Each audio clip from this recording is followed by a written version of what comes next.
কোরআন শরীফ যারা শুদ্ধ পারেন না, এই কোরআন শরীফ যারা শুদ্ধ পারেন না, এখানে যদি হাত জাগাইতে বলে অনেকে জাগাইবেন, আপনার সত্য কথা বলেন জানি, শুদ্ধ পড়েন না তাদের জন্য কি বিধান জানেন? নবীজি বলেন আর নজরু ইলাল মুসাহাফা, মানে কোরআন শরীফ আপনি তাকায় থাকবেন, তাকায় তাকায় খতম দিবেন। কিভাবে? আমার দিকে তাকান, এইভাবে এইভাবে আপনি খতম দিবেন আস্তে আস্তে, হ্যাঁ বেশি জোরে না, যেহেতু হুজুর কইছে হুজুর চোখ গুলোতে এরকম করেন না, আবার মানে আস্তে আস্তে এইভাবে করবেন। এইভাবে করে খতম দিলে শুদ্ধ কোরআনের সওয়াব পাইবেন, শুদ্ধ কোরআন তেলাওয়াতের সওয়াব পাইবেন। কিন্তু অশুদ্ধভাবে পড়লে গুনাহ হবে।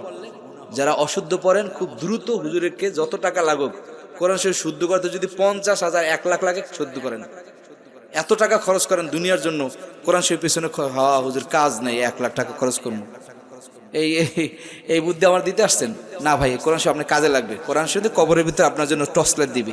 এই জন্য মেহেরবানি করে, রমজান মাসে যেহেতু আসতেছে, রমজান আলোচনা হয়তো কোনো হুজুর করবেন, তো আপনারা এই আমলটা আপনাদেরকে দিয়ে দিলাম। 3টা আমল, আর আগে 2টা আস্তাগফিরুল্লাহ পড়বেন, দুরূদ শরীফ পড়বেন।